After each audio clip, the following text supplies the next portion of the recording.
Mais là, vous êtes un peu au cœur du cyclone. On regarde beaucoup ce qui se passe en Asie avec cette guerre commerciale qui est impulsée par Donald Trump, ces décisions changeantes tous les jours.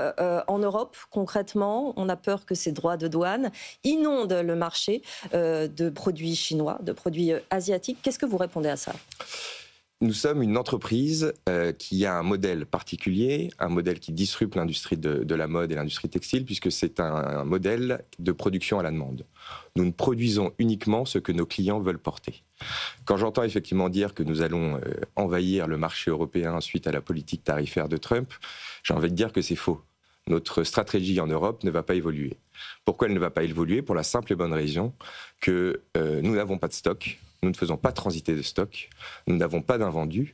Nous allons continuer à servir nos clients européens comme ils l'entendent, c'est-à-dire quand il y aura de la demande, nous produirons.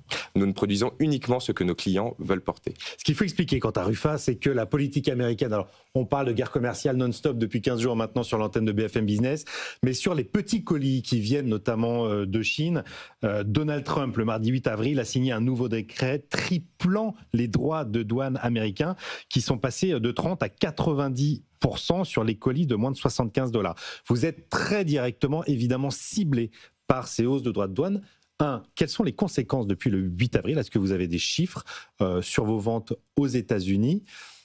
Et deux, est-ce que, je voulais cette précision aussi, on est toujours à 90%, vous êtes monté à 145%, comme tous les autres produits chinois depuis quelques jours. Ce n'est pas mon rôle de commenter les politiques tarifaires des pays. Comme toute entreprise internationale, nous suivons les tendances macroéconomiques. Aujourd'hui, simplement l'impact sur votre volume d'affaires là-bas. Aux États-Unis, nous avons 90 millions de clients. 90 millions de clients, et nous, comme dans tous les pays où nous opérons dans 150 pays à travers le monde. Nous continuerons à respecter les législations et les taxes en vigueur. Voilà. La Commission européenne va peut-être faire la même chose pour les petits colis.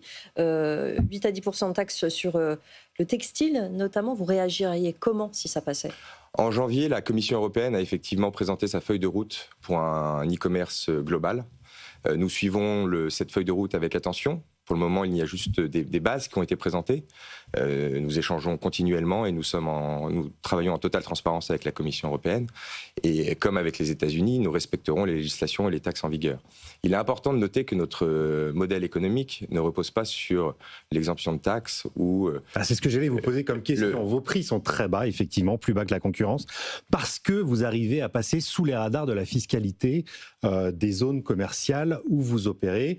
150 € par exemple en France. Est-ce que le modèle est viable sans ces exonérations fiscales ? Ce que je vous disais effectivement, c'est que notre modèle économique ne repose pas sur ces taxes-là. Notre modèle économique est particulier, c'est de la production à la demande.